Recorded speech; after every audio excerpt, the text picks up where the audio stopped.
I'm going to show you how I reanimated a Teapot 10 scene with a 2 plush. Let's get into it. First, I went outside with my 2 plush and pillow.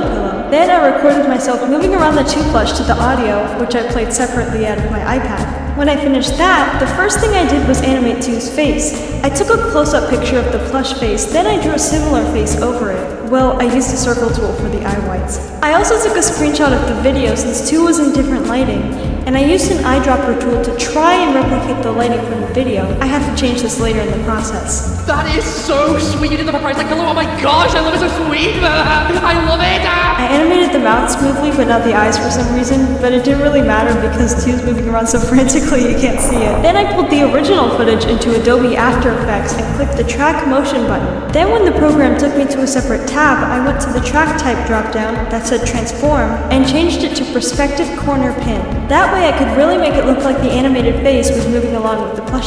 Next, I put each tracker onto a part of 2's face. Usually when you track something in After Effects, the software does it for you when you click this play button. But then this happened.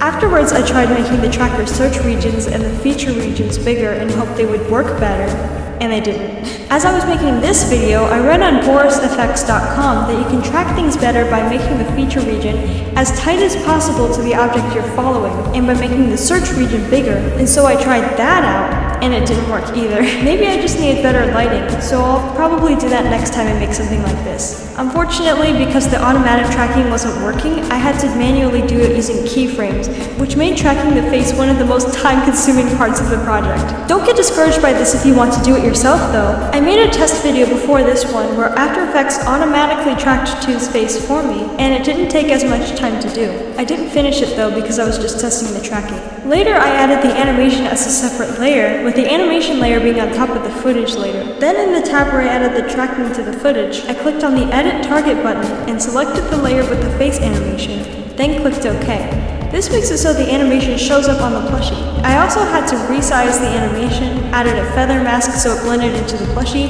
and added brightness and contrast.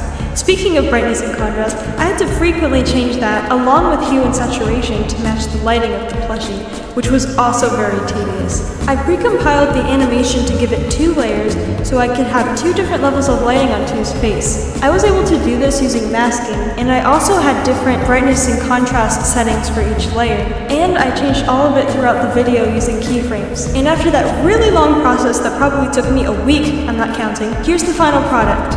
That is so sweet. You did the surprise like pillow. Oh my gosh, I love it, so sweet. I love it. Thank you so much for watching, and I hope you enjoyed this video. Bye!